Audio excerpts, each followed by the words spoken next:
In 1967, Jimmy Hoffa began serving a 13-year prison sentence. It was the beginning of the end for the man who was called America's most powerful labor leader. Hoffa was pardoned 4 years later, but his troubles were far from over. On July 30th, 1975, he left home and disappeared without a trace. Was Jimmy Hoffa kidnapped or murdered? If so, why and by whom? Did he flee to a distant country?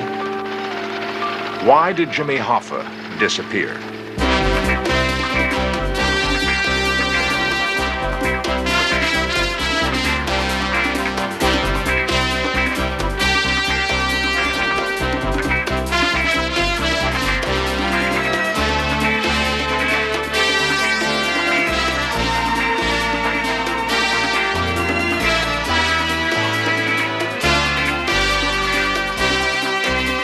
This series presents information based in part on theory and conjecture.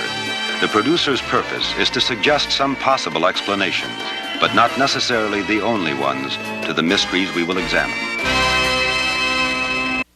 Be firm, but return to work and wait for the government of the United States to be able to make the decision. Don't take the law in your own hands or you're going to hurt me.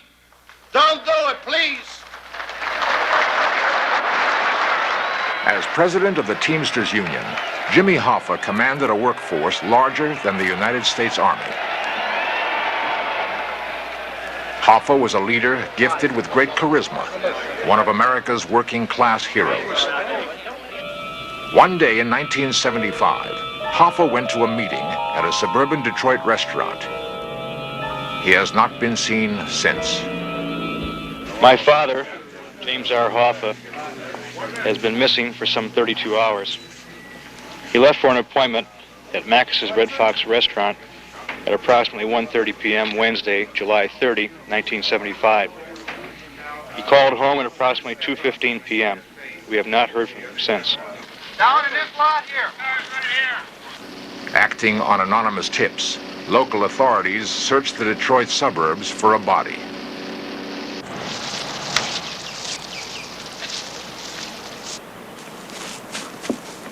Jimmy Hoffa is still missing. He was a powerful man, president of the world's largest labor union. But powerful men make enemies. Who might have wanted Hoffa out of the way, and why? Is it conceivable that he was kidnapped for ransom, or that he deliberately dropped out of sight? The answer to the mystery of Jimmy Hoffa's disappearance might be found by tracing his spectacular rise to power. Violence was commonplace in the working world Jimmy Hoffa entered during the late 1920s.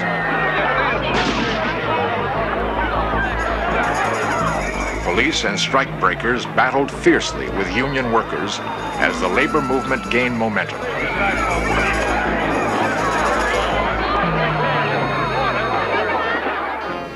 In his teens, Hoffa joined a small Detroit local in the Teamsters Union of Truckers and Warehousemen. As a fearless young organizer, he helped engineer dozens of strikes to improve working conditions. Truckers began hauling more and more of the nation's freight as our highway system expanded. The Teamsters grew into a powerful union.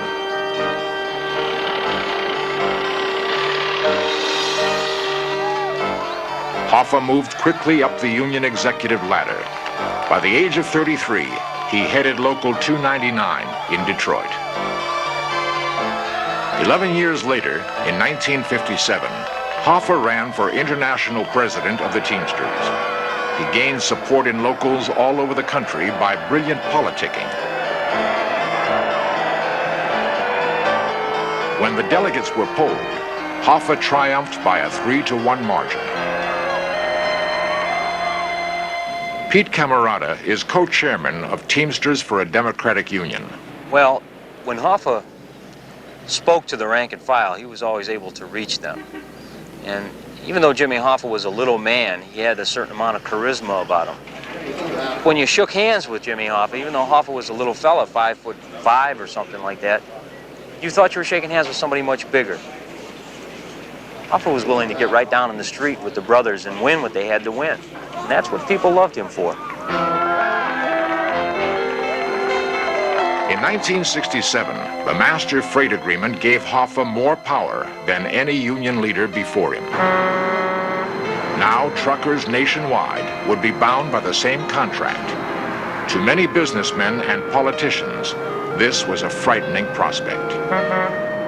What scared them is the fact that Jimmy Hoffa could say to 400,000 Teamsters or 450,000 Teamsters at the time to park the trucks, and they'd park them. If Teamster truckers carried most of America's food, fuel, and clothing to the marketplace, is it possible that Jimmy Hoffa had too much power? Pulitzer Prize-winning journalist Clark Mullenhoff. Jimmy Hoffa had more uncontrolled power than any other person in the United States, including the president. He was not accountable to anyone. He controlled employers, he controlled politicians through his gifts of union funds and cash, or through his use of anti-labor charges against the political figures. He controlled everything that moved on a truck. Hoffa never used his power to shut down the nation's commerce. Publicly, he played the part of a labor statesman. We're asking for language dealing with safety of equipment. We're asking for wage increase. People who knew Hoffa said that privately, he was a hot-tempered and ruthless man. Well, from the first time I met Jimmy Hoffa throughout his whole life, he was a totally confident, cocky, banty rooster type of individual. He could be most ingratiating and pleasant, even boyish. Pays to have friends. But he could turn around and snap his fingers and become a tyrant if he were crossed in any respect. To the rank and file, Hoffa was a powerful boss who won good contracts. Enemies, however, claimed he made deals with employers outside Detroit, allowing them to pay his Teamsters a substandard wage. Hoffa centralized Teamster power and took control of the huge Central States Pension Fund. He lent millions to build gambling casinos. An estimated $170 million of Teamster pension funds went into Las Vegas. There are also charges that Hoffa had ties to organized crime. From at least the mid-1940s, Jimmy Hoffa was dealing with organized crime figures in all parts of the country. He was using them to enforce his dictates on local labor leaders who were honest. He was also using them as a network for his own advancement and his own power. He put them in power in various unions from one end of the country to the other. The best answer in regards to hoodlums and what have you is the fact that every strike we have with employers who really want to fight, they revert to hiring hoodlums. And unless we know who our enemy is, unless we're in a position to do something about it, you'll lose your strike. But who controlled whom? What was the real relationship between Hoffa and men like New Jersey's Tony Provenzano? You've got people in Detroit, at least 15 who have police records. You've got Joey Glimko in Chicago. I say you're not tough enough to get rid of these people then. Well, I don't propose to You haven't be moved tough. against any of them. I don't propose to act tough. And I will follow the Constitution of the International Union. I don't frighten too easy. Well, you're not and I don't intend to have the impression left, as been stated publicly, that I'm controlled by gangsters. I am not controlled by them. Mr. Hoffa, I'm certainly... From 1957 to 1963, attorney Robert Kennedy and his brother, Senator John Kennedy, feuded bitterly with Hoffa as the McClellan Committee probed labor crimes.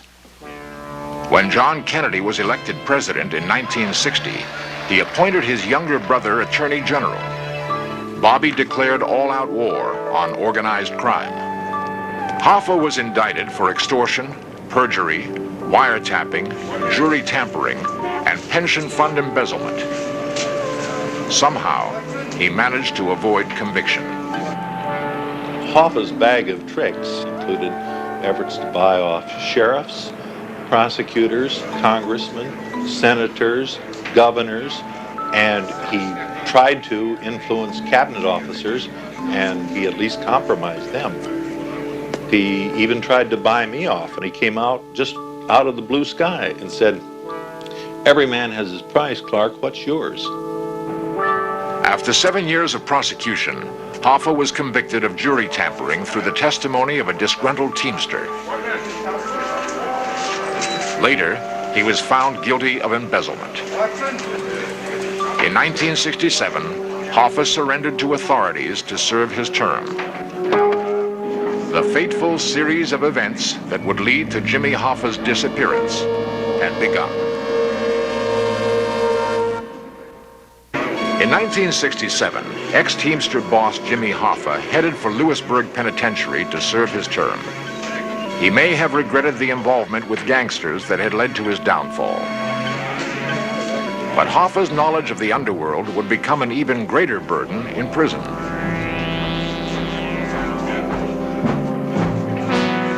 For nearly 4 years, Jimmy Hoffa brooded in his cell as his power slipped away. Meanwhile, Hoffa's trusted aide, Frank Fitzsimmons, began his takeover of the Teamsters Union. I wish to announce that I am a candidate for the General President of the International Brotherhood of Teamsters and will run for that office at the International Union Convention, which begins July the 5th in Miami Beach, Florida. Eligible for parole in 2 years, Hoffa resigned his union office so that Fitzsimmons could run. It was a decision he would later regret. Once elected, Fitzsimmons solidified his position by making friends in the White House. He personally appealed to Richard Nixon to pardon Jimmy Hoffa. Hello, honey. How are you? I believe it. Unknown to Hoffa, Nixon added conditions to his pardon, banning him from union activity. Hoffa would say later that had he known about the restrictions, he would have refused to sign the pardon papers. In semi-retirement, Jimmy Hoffa found himself trapped in another kind of prison. To Hoffa, freedom, even life itself, meant a return to Union power. Hoffa retained his amazing popularity. Observers thought that if Jimmy's lawyers were able to reverse the Nixon restrictions, Hoffa could win back the Teamster presidency from Fitzsimmons. But Jimmy never got the chance. July 30th, 1975. Jimmy Hoffa headed for a rendezvous with 2 Teamster officials, Anthony Giacalone and Tony Provenzano, a former ally with whom Hoffa had had a fistfight in prison. At 2 p.m., Hoffa arrived at the Macus Red Fox restaurant. After waiting half an hour, he entered the restaurant and telephoned his wife to check whether Giacalone had called. Josephine Hoffa has not seen her husband since. The car parked down here. Can you remove it now? Police searched the area for clues or a body.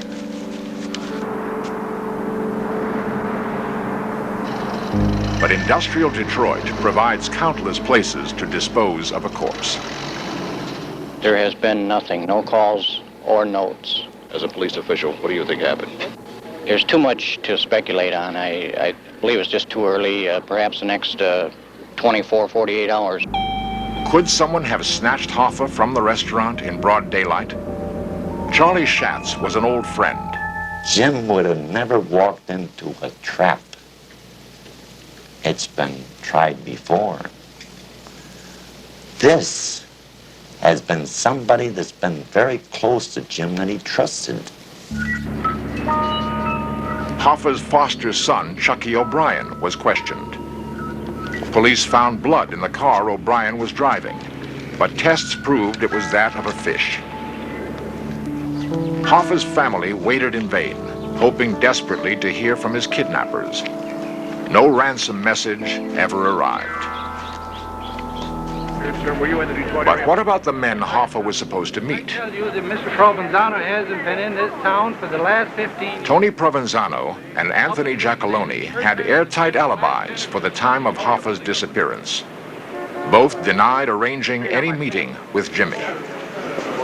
Ironically, in 1978, Provenzano went to prison for the murder of another Teamster official. 4 of Provenzano's associates were also summoned to a grand jury hearing: Sal and Gabriel Briguglio, and Thomas and Stephen Andretta.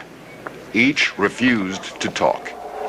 In 1978, Sal was murdered gangland style on a New York street. The government still has no case for the murder of Jimmy Hoffa, but the testimony of a mafia hitman turned government informant is considered by the FBI to be a plausible description of the kidnapping drama. Investigative reporter Dan Mulday has been researching the Hoffa case for 5 years.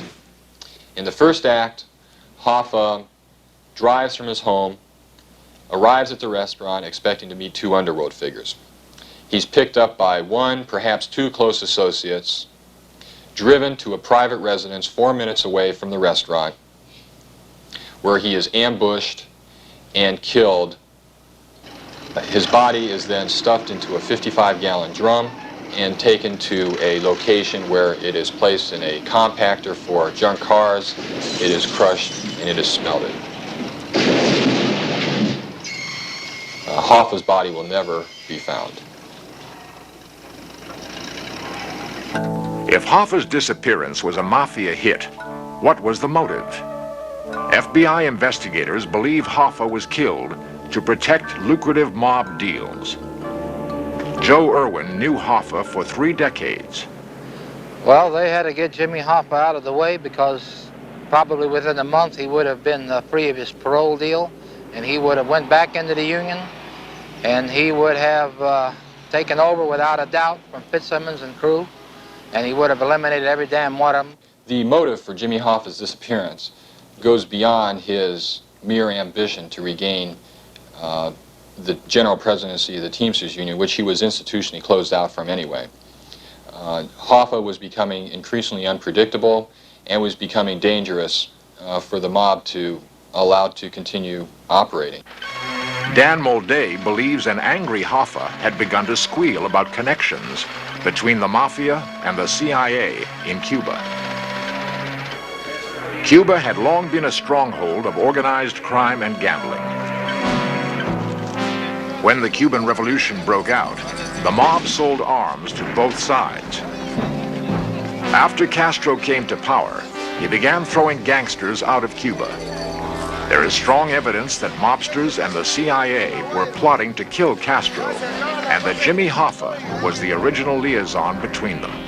The evidence is also clear that in 1975, during the Church Committee's investigation of the Castro assassination plots, that Hoffa was indeed giving information to the Church Committee about his knowledge and perhaps even his participation in these plots. Sam Giancana, who was planning to speak before the Church Committee, was murdered exactly 1 month before Hoffa disappeared.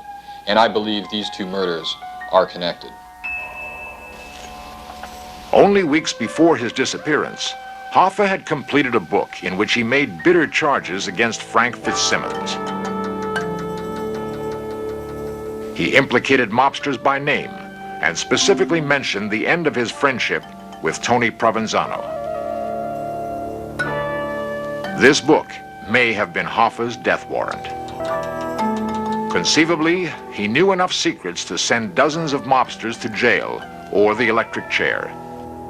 Did Hoffa know the secret behind the crime of the century? On November 23rd, 1963, John Kennedy was shot to death in Dallas. The alleged killer was Lee Harvey Oswald, whose Cuban connections were documented by the Warren Commission. Oswald's murderer, Jack Ruby, had well-known ties to mobsters. According to Dan Mulday, FBI records indicated that Ruby phoned Hoffa aides repeatedly during November 1963. might tend to incriminate them. Your complete indifference to it, I think, makes this bill Hoffa offensive. hated the Kennedys for mercilessly hounding him during the McClellan hearings. But did he know more than the rest of us about the president's murder? Dan Mulday. In September of 1962, Santos Trafficani, a Florida underworld figure, was speaking with a FBI informant. During the conversation, which included Hoffa's personal approval of a $1.5 million Teamster pension fund loan for Trafficani's associates, Trafficani went into a rage over Kennedy's pursuit of Hoffa and indicated to the FBI informant that Kennedy was going to be hit.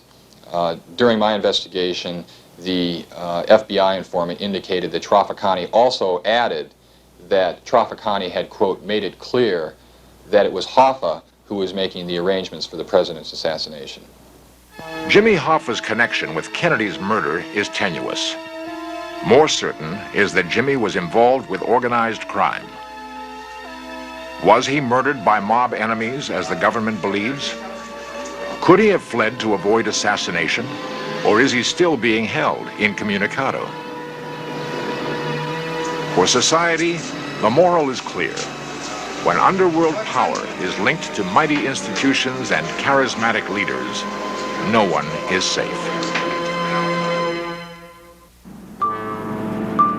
Jimmy Hoffa's disappearance was the final twist in a long and turbulent career. Gifted with unique talent and charisma, Hoffa could have been one of our country's great leaders. He began on the loading docks and earned his status as a working-class hero. But like so many leaders, Hoffa was corrupted by his tremendous power. He was unable to see the folly of his alliance with the underworld until it was too late.